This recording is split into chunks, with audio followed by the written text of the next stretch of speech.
A quiet life. This is not a story of fame or adventure. It's a story of finding peace in being myself. I am an old man now. My hair is gray and my face has many lines, but I remember my teenage years very well. I often think about those days. My name is George. I'm 67 years old. I want to share a quiet story about my life. It is not a story with big adventures. It is about the long journey of learning to accept myself. When I was a boy, I was very different from the other kids. They were loud, and they loved to play in big groups. I was the quiet one who preferred to be alone with my books. I thought something was wrong with me back then. I saw my quiet nature as a kind of weakness. I looked at the popular, outgoing kids with envy. I wished I could be just like them. At school, the playground was a difficult place for me. I would often sit alone on a bench. I watched the other children laugh and shout together. I felt like I was invisible to them all. My teachers would write notes to my parents. They would say that I was too shy and reserved. They worried that I did not have enough friends. Their concern made me feel even more different. I tried very hard to change who I was. I forced myself to go to birthday parties. I would stand in the corner of the room feeling awkward. I did not know how to join the conversations. I felt drained after every social event. It was like I had been acting in a long play. The mask of being an extrovert was very heavy. Being myself felt much easier and more natural. In my teenage years, the feeling got even stronger. High school was all about being social and popular. I felt like I was failing at the most important subject, the subject of fitting in with everyone. I would compare myself to my classmates. They seemed so confident and so at ease. They moved through the crowded hallways with such grace. I felt like a clumsy ghost floating by. I thought that to be happy, I had to be loud. I believed that happiness was found in crowds. My quiet world seemed like a sad, lonely place. I did not see the value in my own nature. This belief followed me into my early 20s. I continued my attempts to be someone else. I took jobs that required a lot of talking. I always felt exhausted at the end of the day. The turning point came when I found a new job. I started working in a quiet old bookstore. It was a place filled with the smell of paper. It was a place where silence was respected. My boss was a kind, older man named Mark. He was also a very quiet and thoughtful person. He did not need me to be loud or bubbly. He just wanted me to love the books. For the first time, I felt like I could be myself. I did not have to wear a heavy social mask. I could spend my days in peaceful silence.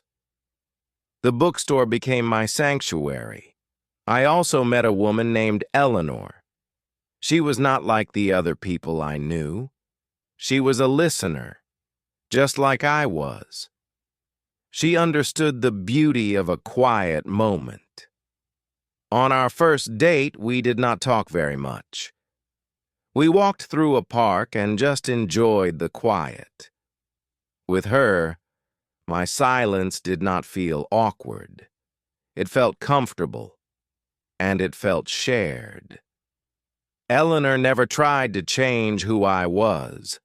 She loved my quiet nature and my thoughtfulness. She told me my calmness was a strength. She was the first person to see me that way.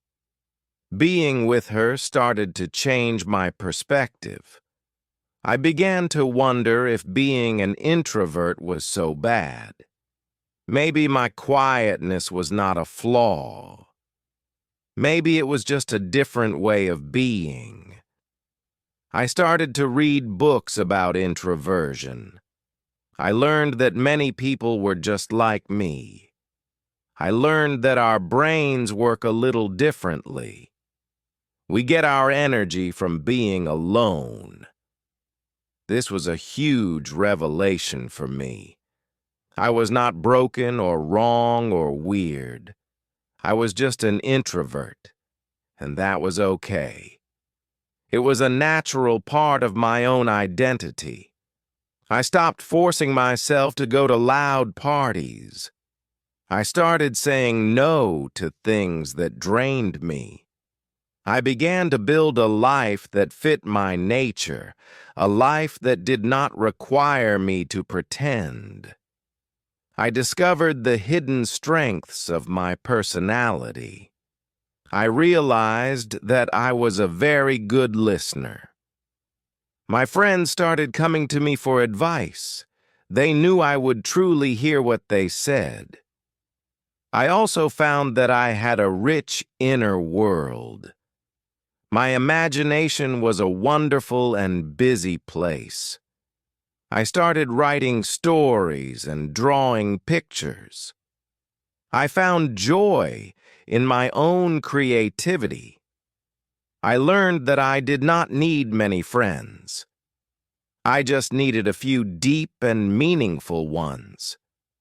My friendships were built on trust and understanding. They were not built on shallow small talk. My relationship with my family also improved. I explained to them that I was not shy or sad. I was just an introvert, and I needed my quiet time. They started to understand me a lot better. My father had always worried about me. He wanted me to be more aggressive and outgoing, but now he saw that I was happy in my own way. He saw that there was strength in my quietness. I found a new kind of confidence in myself. It was not a loud, flashy confidence. It was a quiet, solid belief in my own worth. I no longer felt the need to compare myself. I understood that the world needs all kinds of people. It needs the loud leaders and the talkers, but it also needs the quiet observers and thinkers. Both ways of being are valuable and important. My life is not an endless party. It is a calm river, not a roaring ocean, and I have learned to love the peace of the river. I have found my own kind of happiness here. I still live a quiet and a simple life. I have my bookstore, my writing, and Eleanor. I have a small circle of very close friends. My life is full even though it is not loud. Sometimes I see young people who are like I was. I see the quiet ones standing in the corner. I see the look of worry in their eyes. I want to tell them that it is going to be okay. I want to tell them that their nature is a gift. It is not a curse or a problem to be fixed. Their quietness allows them to see the world in a way that many other people miss. They are the watchers, the dreamers, and the artists. They have a depth that is rare and beautiful. They just need to learn to embrace it and to stop trying to be like everyone else. Accepting myself was a long and slow process. It did not happen in just a single day. It was a journey of unlearning old ideas and learning to see myself with kinder eyes. I learned that solitude is not the same as loneliness. Solitude is a choice to be with yourself. It is how I recharge my energy and my mind. It is a necessary and a very positive thing. I am no longer afraid of silence in a conversation. I do not feel the need to fill every pause. I understand that comfortable silence is a sign of trust. It is a sign of a true and a real connection. The world often celebrates the extrovert ideal. It tells us that we should all be outgoing. But this is a very narrow view of humanity. There are many different ways to be a human. My introversion is like a pair of glasses. It helps me to focus on the details of life. It allows me to see the subtle beauty in things. It is a fundamental part of how I see the world. I would not trade my quiet nature now. It has given me a life of depth and meaning. It has allowed me to form deep bonds with others. It has made me the person that I am today. My story does not have a dramatic climax. There was no single moment of great victory. It was a quiet revolution within my own heart, a slow and steady journey toward self-love. So, if you are a quiet person in a loud world, listen. There is nothing wrong with you at all.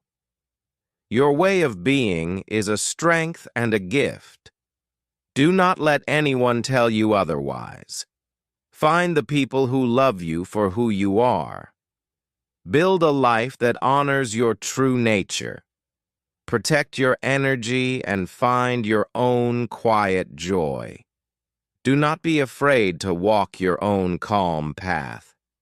The pressure to fit in is very strong, but the peace that comes from being yourself is stronger. It is a peace that no one can take from you. It is the prize at the end of the long journey. My name is George, and I am an introvert. I say that with a sense of peace and pride now. It took me a long time to get to this place, and I am grateful for every step of the journey. This channel isn't just about learning, it's about becoming. One quiet step at a time. Please like and subscribe to our channel for more such interesting stories. Take care, everyone.